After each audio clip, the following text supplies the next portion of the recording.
Krásný den, přátelé Jihočeských víkendů. Dnes nás čeká další díl, tentokrát z Táborska, Chýnovská naučná stezka. Na konci možná překvapení v podobě Chýnovské jeskyně, takže vyrážíme odkud jinut než z náměstí z Chýnova.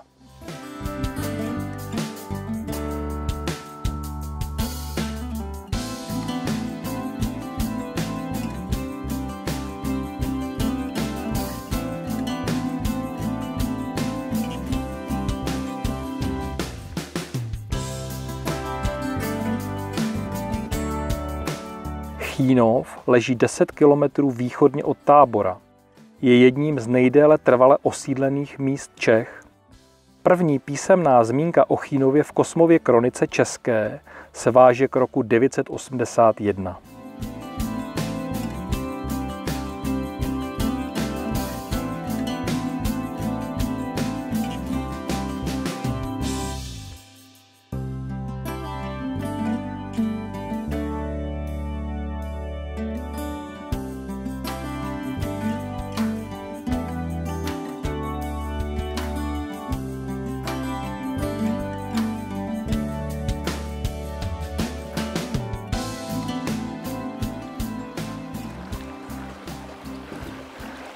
Jednou z dominant této naučné stezky je tento nádherný viadukt.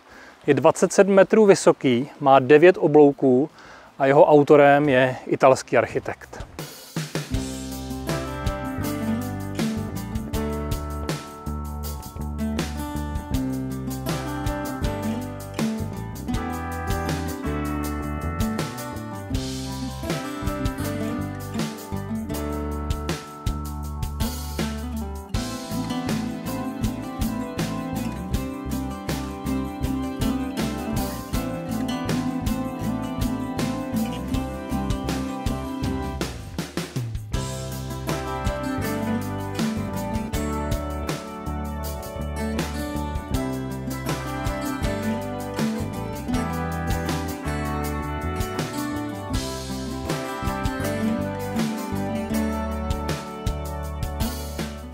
Čtvrtá zastávka naučné stezky informuje o lučních rostlinách. Zastávka pátá stručně shrnuje vše důležité o našich lesích. Šestá zastávka hovoří o Chýnovském potoku. Na 7. informačním panelu se dozvíme vše o mravenci lesním a životu mravenců. Zastávka 8.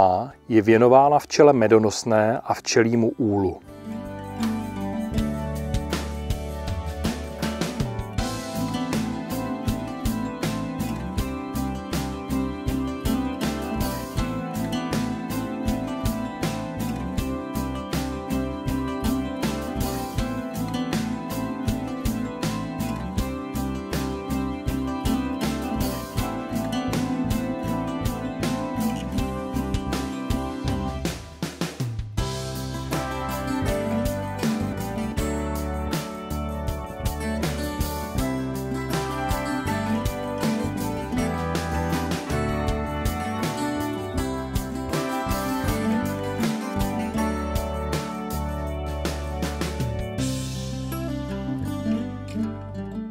Na konci Chýnovské naučné stezky je přírodní památka Chýnovská jeskyně.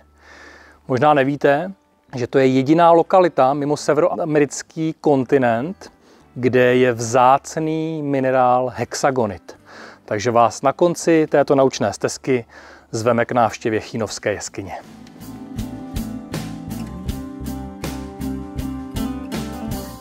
Chýnovská jeskyně je první zpřístupněnou jeskyní na našem území. Náhodně byla objevena v roce 1863 a o 5 let později otevřena prvním turistům. Pro veřejnost je přístupný 260-metrový okruh s téměř 400 schody a nejnižším bodem trasy v hloubce 51 metrů pod povrchem.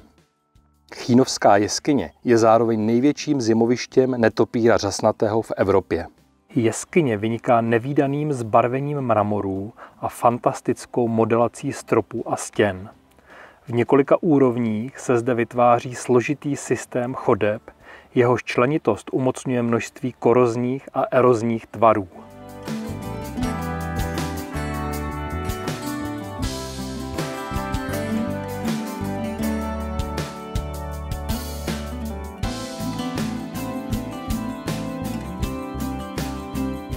Poslední 10. zastavení naučné stezky seznamuje s bývalým lomem Pacova hora, kde se od středověku až do roku 1969 těžil vápenec.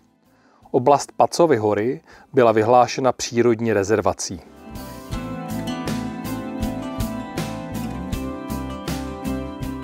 Další díl Jihočeských víkendů je za námi. Tentokrát to bylo Táborsko a Chýnovská naučná stezka se závěrem v Chýnovské jeskyni. Nenáročná 4,5 kilometrová trasa, samozřejmě jednosměrně, takže je to 9 kilometrů, ale krásná lesem, jihočeskou přírodou. Takže neseďte doma a vyražte na další Jihočeský víkend. Mějte se krásně.